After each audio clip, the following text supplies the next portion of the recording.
The morning rush. Traffic already backed up, with no relief in sight. Tempers flare. Cars overheat. The safe and efficient movement of traffic along our urban freeways systems is serious business, a serious concern that affects every community. Nationwide, urban areas are experiencing travel growth of 3% per year. Our ability to build new freeways or widen existing ones has not kept pace with this increasing demand. What results is congestion. Congestion is a direct result of the nature of supply and demand. Traffic engineers describe the supply in terms of the freeway's capacity. During off-peak periods, when freeway traffic is lightest, the freeway has a temporary excess of capacity. Vehicles are spaced quite far apart, and entering vehicles are readily absorbed into the traffic stream. As rush hour approaches, however, more and more motorists choose to travel the freeway, using more and more of its capacity. Vehicle speeds begin to drop as the freeway becomes more crowded. When rush hour arrives, virtually all of the freeway's capacity is being used. Vehicles are spaced very close together, and there are only a very few usable gaps available in the traffic stream. The key word here is usable. Keep in mind that most of those inviting open spaces between vehicles are actually safety buffers, which drivers need in order to stop quickly without endangering other motorists. Obviously, under these conditions, any disruption to the traffic stream, such as an impatient driver forcing his way from a ramp into a freeway lane, will cause a ripple effect among the vehicles already on the freeway. If this occurs at the wrong moment, like the straw that broke the camel's back, traffic flow will break down into the all too familiar bumper-to-bumper, stop-and-go crawl. It all seems so simple when we talk about the problem, so easy to identify. Too many cars, too many people, all trying to get to work or get home at the same time. It's the solutions that aren't so simple. One of the things that we're always looking at is ways that we can make our freeways work better and more effectively and carry more people without going into massive construction projects. Ramp metering is one way that we have found to be particularly effective in terms of making the freeways work a lot better and carry more folks. Ramp metering is simply a concept of controlling the number of vehicles that reach the freeway and the time at which they reach the freeway in order to preserve the capacity of the freeway. Well, here in Denver, we got more and more traffic and we weren't able to keep up with additional freeways. So we needed a strategy to try to balance off the additional growth to try to keep the freeways running at a decent level of service. In other words, keep it from going to a stop-and-go condition as much as we could. Ramp metering works very well. We find it a very effective strategy in trying to improve the efficiency of the freeway.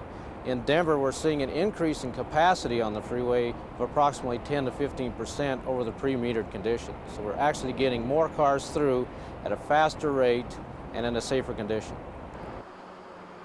In the Twin Cities, in the late 1960s, we started experiencing recurrent congestion on several freeways. And to mitigate this congestion, we started experimenting with ramp control signals. And our initial studies were very successful, and this led to an expanded program. On I-35W, about a 17-mile section of freeway, we had travel times of about 30 minutes before we started metering. After the metering was activated, we cut that to about 22 minutes. Without ramp metering controls, the freeway can easily become overcrowded. Unmetered traffic entering the freeway can cause backups. Forcing their way into traffic, drivers can cause accidents. Ramp metering smooths the merging process, allowing vehicles to enter the freeway in an efficient, orderly fashion. In this way, the capacity of the freeway can be preserved. The operation of freeway ramp meters is simple and direct. All the instructions drivers need are clearly printed on signs at proper viewing height. The metering signal, like any other traffic signal, regulates the right of entry among competing streams of traffic on intersecting roadways. Ramp metering signals typically allow only 1 or 2 vehicles to pass during any one green indication. In some cities, provisions have also been made for buses and carpools in separate lanes. The ramp meter signal is placed along the entrance ramp at a point where traffic can easily accelerate to freeway speed after having been stopped by the signal. It's placed far enough down the ramp to allow maximum space for the storage of cars waiting to get on the freeway. Typically, a ramp meter is controlled by a computer that accepts information generated from vehicle sensors embedded in the freeway and in the entrance ramp. As the traffic on the freeway increases, the information passed to the computer triggers a response which slows the frequency with which vehicles on the entrance ramp are allowed into the freeway traffic. In some systems, each metered ramp is also connected to a main computer that monitors and coordinates the entire system. At this central location, engineers can adjust or override the mechanical system should conditions require such action. This is the operations center for the LA region. Now what we see here in the background is our display panel. You see a series of red, yellow, and green lights.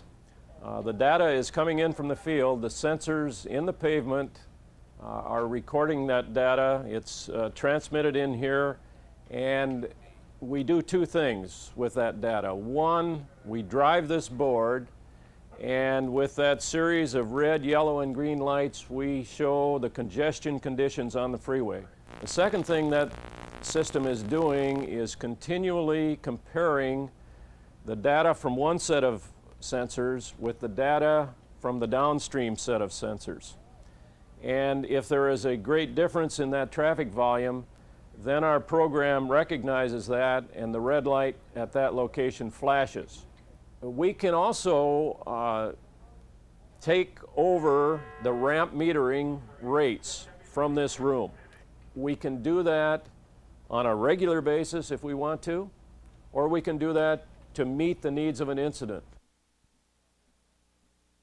Well, here in Denver, we run a demand responsive system or traffic responsive system where we monitor freeway conditions, the mainline conditions, and meter the ramps according to what we find on the main line. We also have a central computer system which allows us to adjust for localized conditions throughout the system to try to balance the system out. On our ramps, we use a series of detectors, one to determine if there's a car ready to be metered on the freeway, a detector to determine that the car has been metered properly, but a feature that we have is called a queue override system. In other words, when the ramps tend to back up that may cause a problem on the cross streets, we will meter the freeway ramp faster than we normally would to keep that from occurring. When traffic backs up onto surface streets, several alternatives are possible. Drivers may choose to remain on the surface street or try another ramp.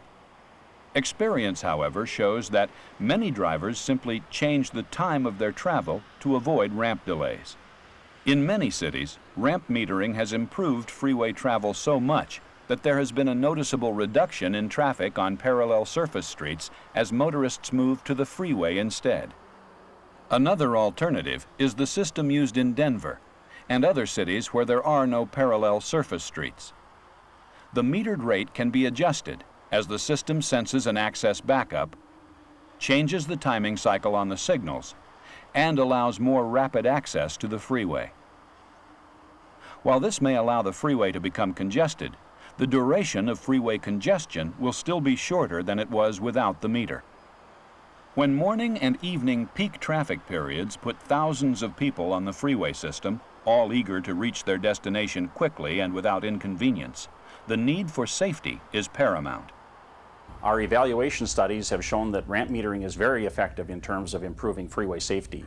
Our largest system on I-35W has resulted in a reduction of about 120 accidents per year and a reduction in the accident rate of about 38%. We've made many studies as we have implemented projects over the years, taking a look at the before and after conditions as far as accidents are concerned. In every case, there has been a significant reduction in accidents associated with the ramp metering. What we found in Denver is that we did trade off accidents from a more severe type to a less severe type accident. By allowing the vehicles to merge more efficiently on the freeway system, we eliminated a lot of the stop or sideswipe type accidents and rear end type accidents which were occurring at the gore. And we did see a few increase in minor accidents of the rear end type on the ramp themselves. As we've heard, congestion on the freeway has a direct impact on the frequency of accidents. Less congestion, more efficient operation, fewer damage and injury accidents to travelers. Ramp metering can substantially reduce merging accidents on controlled ramps. As the freeway operates more efficiently, metered flow of traffic allows enough space and enough time for drivers to leave the ramp and enter the flow of traffic without endangering themselves or the traffic already on the freeway.